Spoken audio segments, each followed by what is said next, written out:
할머니, 마지막으로 말씀드립니다. 여긴 아무나 들어오면 안 되는 곳입니다. 보안팀, 이분 모시고 나가세요. 폭우가 쏟아지는 병원 입구 앞 남자의 차가운 목소리가 공기를 가르며 떨어졌다. 사연 시작하기 전에 구독, 좋아요 버튼을 눌러주세요. 오늘도 행복한 하루 되시기 바랍니다.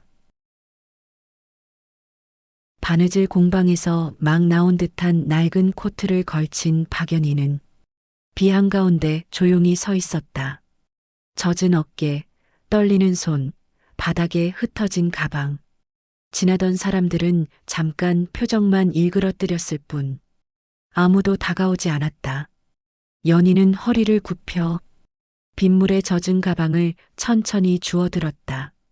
그 순간 안쪽에서 사진 한 장이 미끄러져 나왔다. 여보, 작은 숨 같은 목소리. 하지만 빗소리에 묻혀 누구도 들을 수 없었다. 사진 속에는 지금은 사라지고 없는 오래된 병원 간판과 환하게 웃고 있는 젊은 연희와 남편의 모습.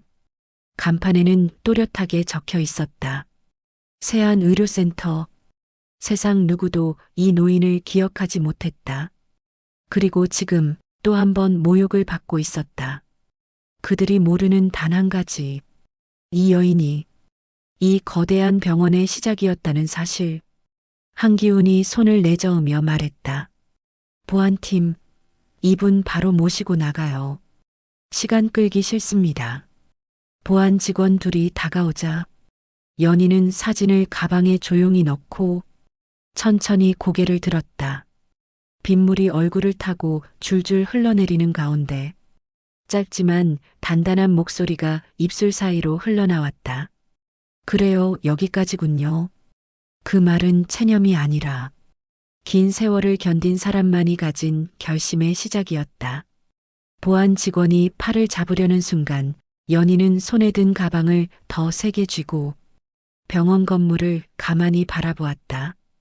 그 시선 속에는 아무도 모르는 오래 묻혀있던 진실이 고요하게 빛났다. 그리고 빗속에서 천천히 돌아서며 중얼거렸다. 잘 지켜보세요. 어디까지 무너졌는지. 잠시 후 화면이 어둠처럼 가라앉는다. 이 장면이 있기 사흘 전 한 사람의 작은 소망이 어떻게 거대한 진실을 흔들었는지 그 이야기가 이제부터 시작된다. 새벽 햇빛이 스며드는 작은 공방. 박연희는 오래된 재봉틀 앞에 앉아 천 조각을 맞추고 있었다. 바늘이 천을 스치는 소리가 고요한 방 안을 채웠다. 이것만 마저 꿰매면 오늘은 좀 덜 바쁘겠지. 연희는 손등에 굳은 살을 가볍게 쓸어내렸다. 평생 바늘로 먹고 살았고 남편이 떠난 뒤에도 그 일을 놓지 못했다. 벽 한쪽에 걸린 액자 속 젊은 시절 부부 사진을 보며 연희는 흐릿하게 웃었다. 당신이라면 오늘도 괜찮다고 했겠지. 그때 공방 문이 덜컥 열렸다. 어머님, 오늘도 일찍 나오셨네요. 동네 반찬가게 주인 민정이 봉투를 들고 들어왔다. 이거요, 아침 드시라고. 그냥 드시면 돼요. 아휴, 또 이러네. 민정 씨도 바쁜데 왜 자꾸 챙겨요. 어머님은 저희 동네 어른이잖아요. 힘든 날엔 챙겨드려야죠. 연희는 괜히 눈시울이 뜨거워졌다. 이 동네에서 그녀를 이렇게 챙겨주는 사람은 민정뿐이었다. 민정이 엉뚱하게 물었다. 근데 어머님 며칠 전에 병원에서 전화 왔다고 했잖아요. 큰 병원 누구 좀 만나야 한다고. 연희는 손을 멈췄다. 작은 흔들림이 손끝에 스쳤다. 응. 옛날에 남편이랑 함께 세웠던 곳. 그 병원, 이제 너무 멀어졌더라고. 그래서 오늘 가보신다는 그곳이 그 병원이에요? 그래. 정식으로 부탁할 게 있어서.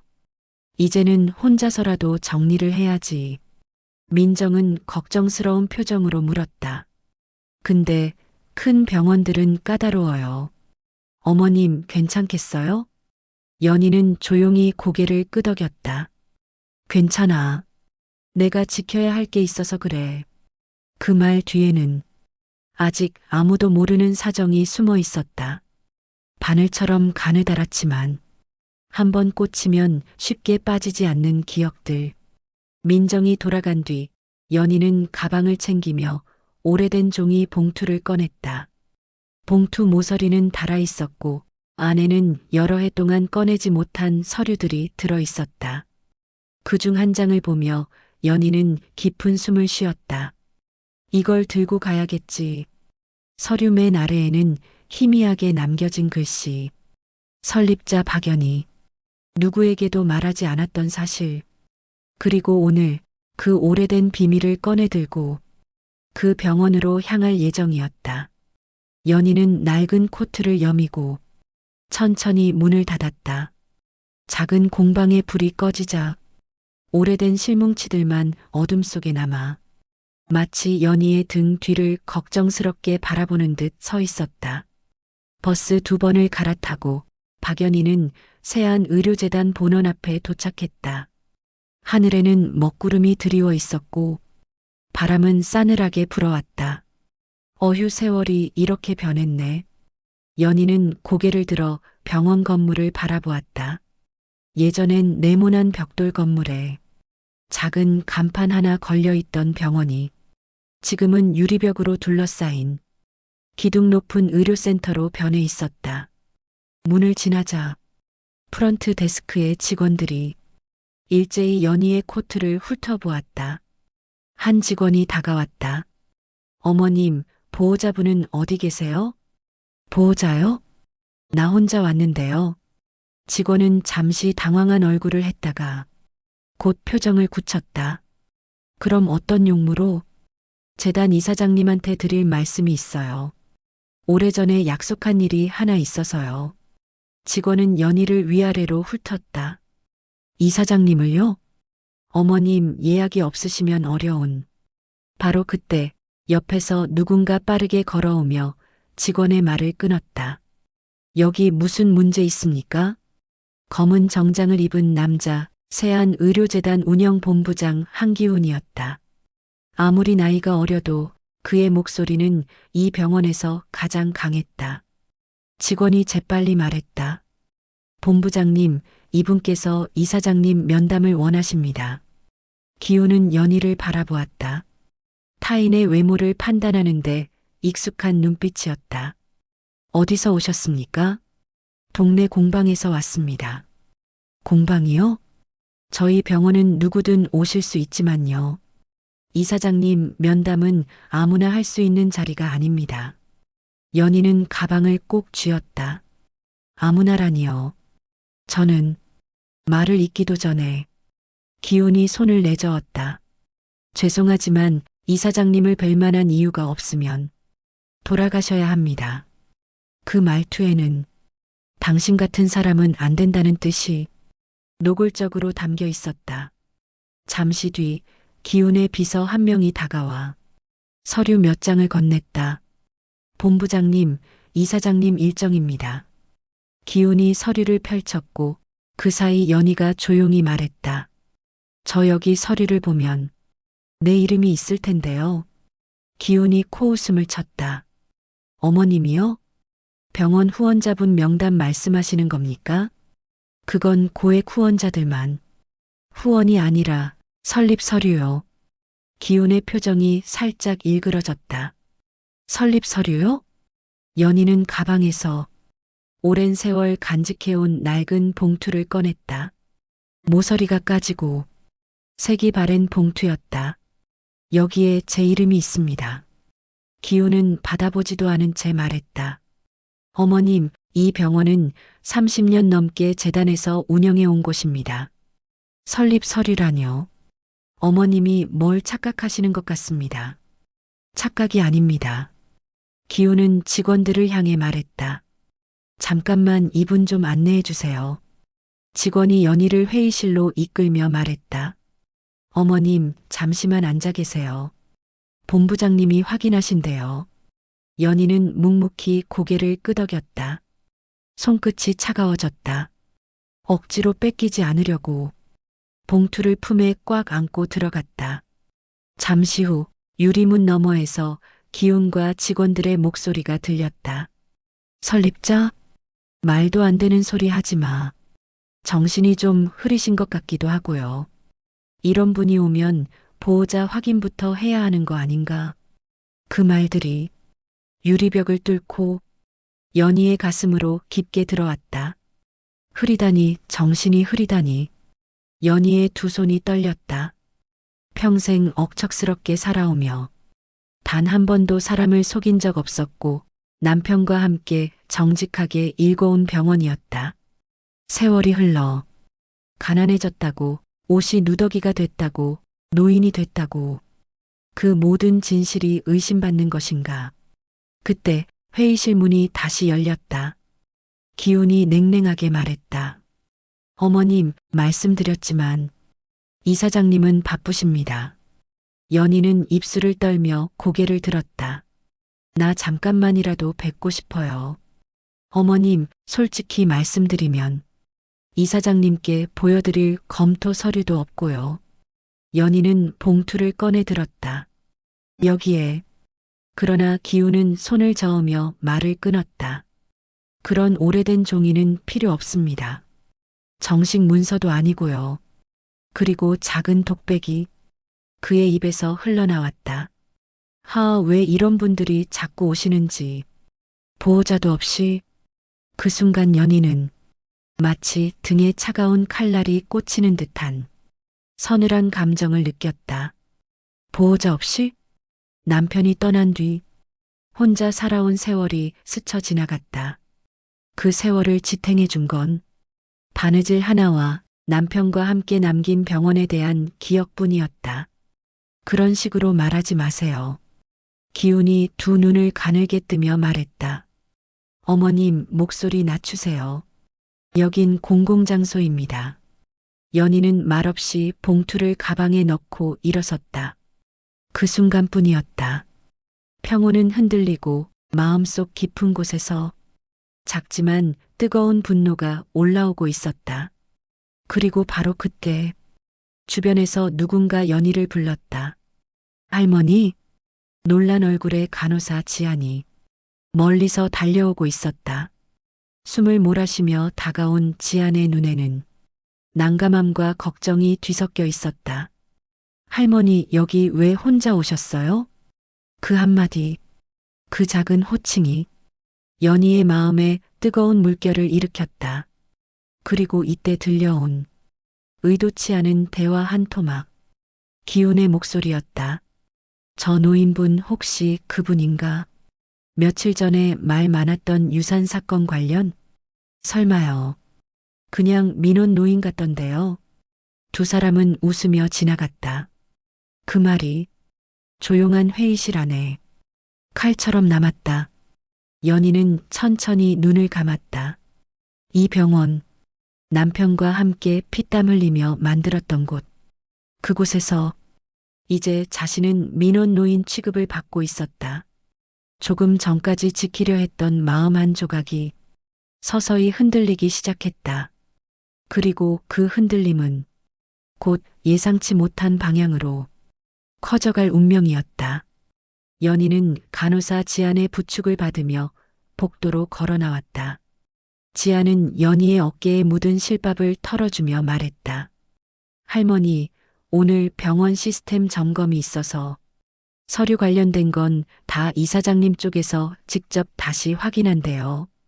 잠깐만 기다리시면. 괜찮아. 굳이 번거롭게 할 필요 없어. 연희는 작게 웃었지만 눈빛엔 무거운 그늘이 드리워져 있었다. 지아는 머뭇거리다가 말했다. 근데 이상하네요. 며칠 전에도 분쟁 관련된 오래된 서류 때문에 병원 위층이 좀 시끄러웠거든요. 누가 낡은 문서 가지고 찾아왔다고. 그래. 연희는 눈을 가늘게 떴다. 어떤 문서인데? 그건 저도 잘 몰라요. 근데 윗선에서 다들 그걸 되도록 조용히 처리하려 하는 분위기였어요. 지아는 말을 하다가 갑자기 입을 다물었다. 마치 해선 안 될 이야기를 한 것처럼. 그때 복도 끝에서 낮게 새어나오는 목소리가 들렸다. 기훈 본부장, 그 서류 꼭 이사장님한테 전달 막아야 합니다. 괜히 키우지 말고요. 네, 알겠습니다. 제가 처리하겠습니다. 짧은 대화. 문틈 사이로 빠져나오는 기훈의 목소리였다. 연희는 조용히 그쪽을 바라보았다. 아무도 눈치채지 못한 작은 빗줄기처럼 그 말은 마음 깊숙한 곳에 새겨졌다.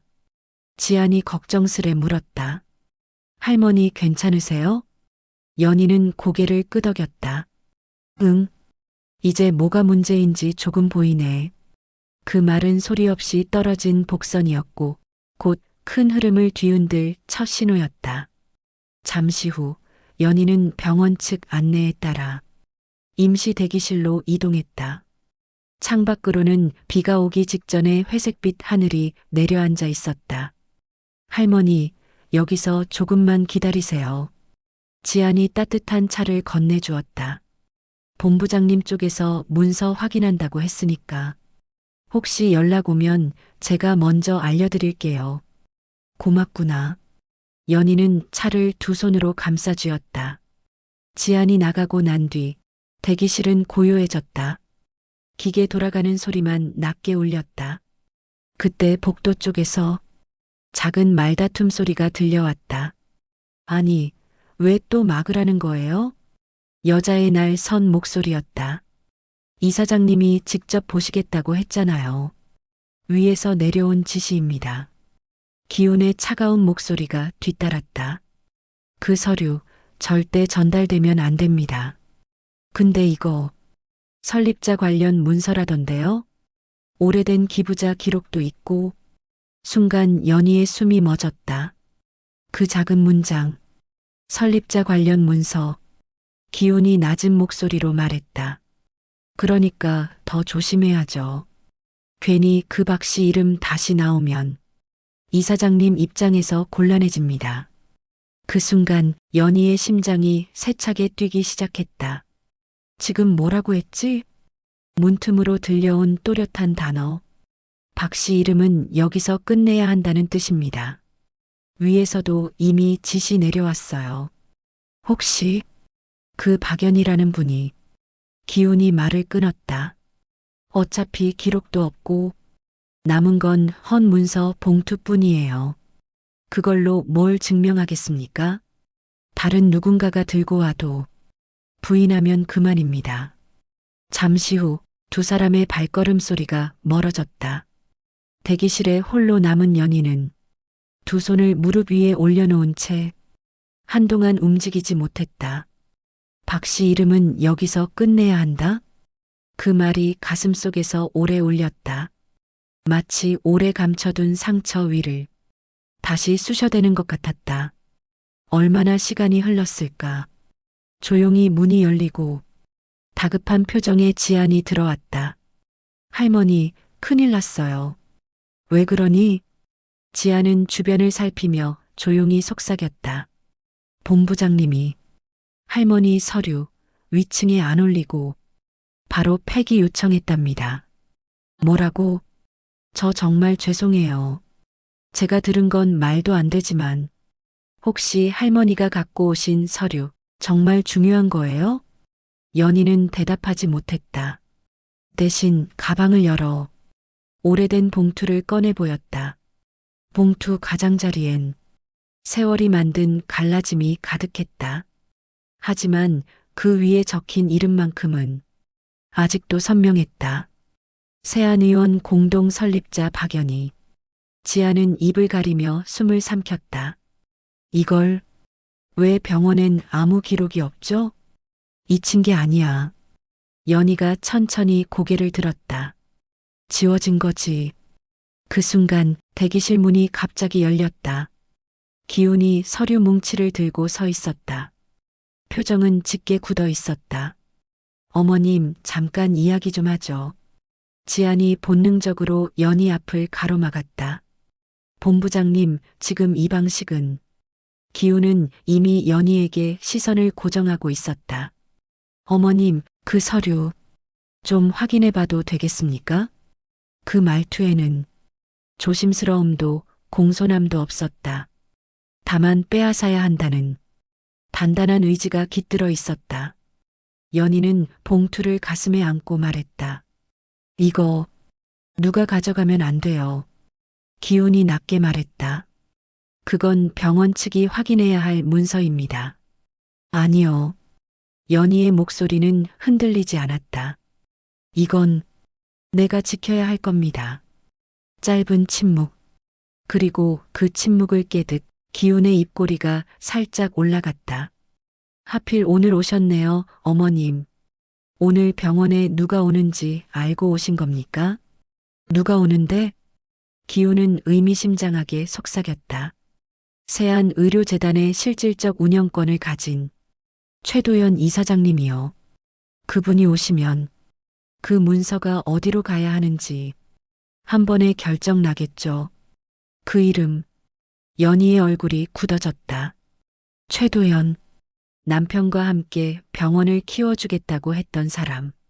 그리고 어느 순간 병원의 모든 권한을 가져간 사람. 첫 번째 반전은 그 이름과 함께 무겁게 문을 열고 있었다. 최도연 이사장이 병원에 도착하는 시각, 연희는 여전히 대기실 앞에서 봉투를 가슴에 꼭 안고 서 있었다. 복도 끝에서 굵은 구두 소리가 리듬감 있게 울려왔다.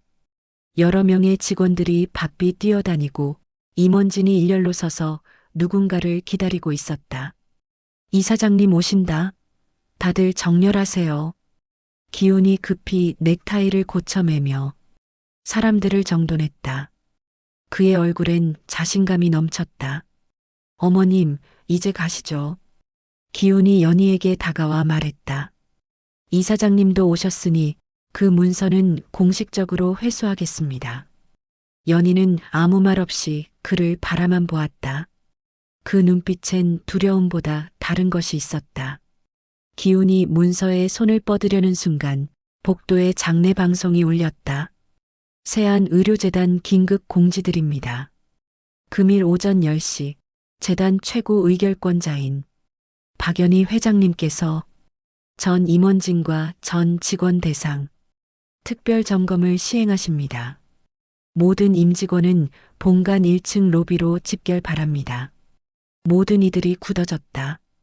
뭐라고? 기훈의 얼굴에서 피가 가시기 시작했다. 박 누구요? 직원들이 서로 눈을 마주쳤다. 그때 복도 끝에서 2명의 비서진이 걸어왔다. 그 뒤를 정갈한 한복 차림을 한 노년의 여인이 천천히 따랐다. 조용한 발걸음, 짙은 눈빛, 그리고 불필요한 장신구 하나 없는 모습. 그 여인은 바로 연희였다. 비서가 크게 외쳤다. 박연희 회장님 입장하십니다. 순간 복도는 숨소리조차 멈춘 듯 고요해졌다. 직원들의 시선이 연희와 복도 끝에 연희를 번갈아 보았다. 저분이 왜 2명? 누군가가 놀라서 중얼거렸다. 하지만 곧 깨달음이 밀려왔다. 대기실 앞에 서 있던 초라한 할머니가 아니라 뒤에서 들어오고 있는 그 단정한 여인이 정식 의전 아래 등장한 진짜 회장님이었다. 그러나 2 사람은 같은 인물이었다. 대기실 앞에 서 있던 연희는 천천히 가방을 열어 그 안에서 작은 원형 거울을 꺼냈다. 그리고 조용히 말했다. 기다렸네, 도연 씨. 순식간에 모든 시선이 연희에게 꽂혔다. 도연은 놀란 얼굴로 다가왔다. 회 회장님, 정말 오신 겁니까? 연희가 거울을 아래로 내렸다. 그 순간 정장 차림의 비서진 뒤에 서 있던 연희가 눈앞에 연희와 겹쳐지듯 사람들의 인식이 바뀌었다. 복도 전체가 술렁였다. 아니 아까 그 할머니가 진짜? 설마. 그럼 방금 우리가 여직원의 입에서 숨처럼 새어나온 말. 우리가 회장님을 밀어냈다고? 연희는 천천히 한 걸음 내딛었다. 방금 전까지 수수한 코트를 입고 홀로 비 맞으며 서 있던 그 모습 그대로. 하지만 자세만큼은 완전히 달랐다. 도연이 조심스럽게 다가와 말했다. 그동안 말씀 한 번만 해주셨으면. 저희가, 연희는 가볍게 말했다. 말한 적 있었지요. 도연이 얼굴을 들지 못했다. 단 한 번도 내 말을 들으려 하지 않았을 뿐입니다. 기훈이 크게 흔들리는 눈으로 말했다. 회 회장님, 제가 정말 몰라 뵀습니다. 제가 죄송합니다. 기훈 씨, 연희가 그를 조용히 막았다. 아까 박 씨 이름은 끝내야 한다고 했지요. 기훈의 얼굴이 하얗게 질렸다. 연희는 봉투를 펼쳐 보였다. 그 안에 적힌 글씨를 복도 전체가 바라보고 있었다. 세안의원 공동 설립자 박연희. 이 병원의 시작은 그저 몇 장의 문서가 아니라 사람의 마음이었습니다. 당신들은 그 마음을 금액으로만 판단했지요. 도연이 조심스럽게 말했다. 회장님, 그간의 오해는 제가 직접. 오해가 아니에요. 연희가 고개를 저었다. 당신은 내가 사라져야 편해지는 사람이었으니까. 도연은 대답하지 못했다. 연희는 로비 쪽으로 걸어나가며 말했다. 오늘은 30년 동안 묻어둔 진실을 꺼내는 날입니다. 그 한 문장이 병원 전체를 뒤흔드는 두 번째 큰 반전이었다. 로비에는 이미 수백 명의 직원들이 모여 있었다. 임원진, 의사들, 간호사들, 그리고 보호자와 환자들까지. 연희가 발걸음을 멈추자 수백 개의 시선이 그녀에게 향했다. 박연희 회장님, 보고 싶었습니다. 오랜 직원 한 명이 떨리는 목소리로 말하자 그제야 사람들의 표정이 바뀌기 시작했다. 그 순간 연희의 단단한 목소리가 병원 로비에 울려 퍼졌다. 이 병원, 내가 남편과 세운 곳입니다. 그 마음을 잊지 않은 분들은 지금 여기 남아 계실 겁니다. 그리고 차마 고개도 들지 못한 채 서 있는 기훈과 서영을 향해 천천히 걸어갔다. 무시하고 밀어내고 거짓으로 덮고 이 병원을 그렇게 만들지 말았어야 했습니다. 기훈은 무릎을 꿇었다. 회장님, 정말 죄송합니다. 제가 잘못했습니다. 직원들 사이에서 숨죽이는 소리가 들려왔다. 연희는 그 앞에 서서 말했다.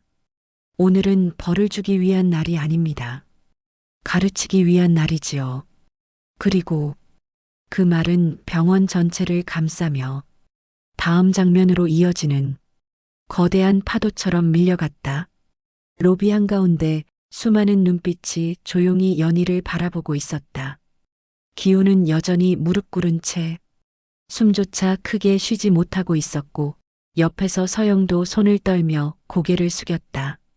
연희는 그들을 내려다보지 않았다. 오히려 조금 몸을 굽혀 두 사람과 눈높이를 맞췄다. 기훈 씨, 서영 씨, 내가 바라는 건 당신들을 나무라려는 게 아닙니다. 기훈의 어깨가 흔들렸다. 이 병원에서 일하는 사람들은 하루에도 수십 번, 수백 번 힘든 환자와 가족을 상대하지요. 그러다 보면 사람이 사람을 잊을 때도 있습니다. 서영이 울먹이며 말했다. 회장님, 저희가 잘못했습니다. 정말 너무 죄송합니다. 연희는 그 말에 조용히 고개를 끄덕였다. 그래요. 오늘 그 말이면 됩니다. 직원들 사이에서 안도의 숨이 새어나왔다. 연희는 뒤로 한 걸음 물러서며 임원진 전체를 향해 말했다. 하지만 이 병원이 사람을 잊지 않게 하려면 지금부터 우리가 새로 시작해야 합니다. 도연 이사장이 긴장한 표정으로 물었다. 어떤 조치를 원하십니까? 연희는 천천히 가방을 열어 오래된 서류를 도연에게 건넸다. 첫째, 환자 응대 교육을 다시 시작하십시오. 직급과 상관없이 모든 직원이 기본부터 배워야 합니다. 임원들이 고개를 끄덕였다. 둘째, 저소득층과 노인을 위한 의료비 지원 프로그램을 다시 복구하겠습니다. 예전처럼 돈 없는 사람이 쫓겨나는 병원이 되어선 안 됩니다. 직원들 사이에서 웅성임이 일었다. 누군가 작은 목소리로 말했다. 드디어 돌아오는구나. 연희는 마지막으로 실습생 온유를 찾았다. 온유는 멀리서 조심스레 서 있었다. 차온유 씨. 온유가 놀라며 손을 움찔 올렸다. 네, 회장님. 오늘 빗속에서 나에게 우산을 씌워준 사람, 그게 바로 당신이지요? 온유의 눈에 금세 눈물이 차올랐다. 그냥 도와드리고 싶었을 뿐입니다. 연희는 미소 지었다. 그 그냥이라는 한마디가 이 병원엔 가장 필요한 마음입니다. 주변의 많은 직원들이 고개를 숙이며 감동한 표정으로 온유를 바라보았다. 연희가 천천히 선언했다. 오늘부터 차온유 씨는 정식 직원으로 채용합니다. 그리고 한 가지 더. 직원 인성 교육 프로그램이 초기 기획을 맡겨보려 합니다. 온유의 입에서 억눌렸던 울음이 터져나왔다. 회장님, 정말 감사합니다. 연희는 다시 로비 전체를 돌아보았다. 여러분, 병원은 건물이 아닙니다. 장비도 아니고 화려한 로비도 아니지요. 여기 있는 사람입니다. 그 말은 로비 전체에 깊게 울려 퍼졌고 누군가 뒤에서 박수를 치기 시작했다. 처음엔 조심스러운 박수였지만 곧 수십 명, 수백 명의 직원들이 일제히 박수를 보냈다. 연희는 그 모습을 바라보며 살며시 가슴에 손을 올렸다. 30년 전 남편과 함께 세웠던 그 초심이 다시 살아나는 순간이었다. 그날 오후 병원 20층 전망 레스토랑에는 따뜻한 조명이 은은하게 내려앉아 있었다. 연희는 손녀 세라와 마주 앉아 작은 케이크에 촛불을 켰다. 할머니, 여기 진짜 예쁘다. 세라가 밝게 웃었다. 저 이제 많이 걸을 수 있어요. 오늘은 꼭 할머니랑 사진 찍고 싶어요. 그래, 우리 세라. 이렇게 잘 자라줘서 고맙다. 연희는 손녀의 손을 꼭 잡았다.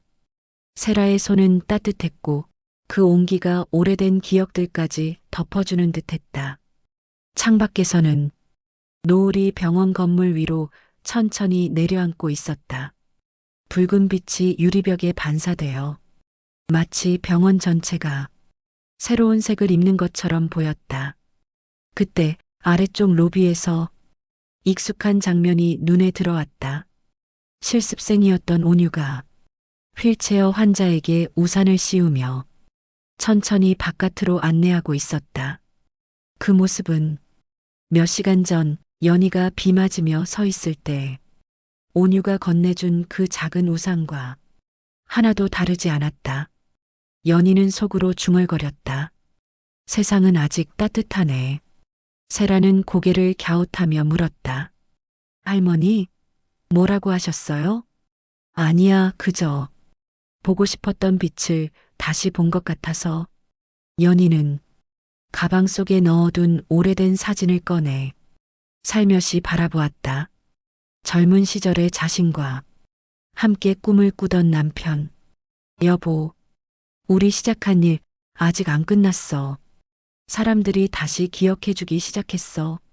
사진 속 남편은 언제나처럼 따뜻한 표정으로 그녀를 바라보고 있었다. 레스토랑 스피커에서 잔잔한 음악이 흐르기 시작했고 세라가 말했다. 할머니, 우리 사진 찍어요. 그래. 오늘 같은 날은 꼭 기념해야지. 둘은 창가에 나란히 서서 노을 배경으로 사진을 찍었다. 찰칵. 작은 셔터 소리가 조용한 공간에 맑게 울렸다. 그 순간 연희는 오늘 하루의 모든 상처가 조금씩 봉합되어 가는 것을 느꼈다. 병원 아래에서 직원들이 바쁘게 움직이는 모습, 온유가 환자를 챙기는 모습, 그리고 손녀의 밝은 웃음. 모든 장면이 이 병원이 앞으로 나아갈 새 길을 조용히 말해주는 듯했다. 연희는 마지막으로 창밖을 바라보며 속삭였다. 그래, 이제 다시 시작이구나. 노을은 마치 대답하듯 병원 유리창에 천천히 스며들고 있었다.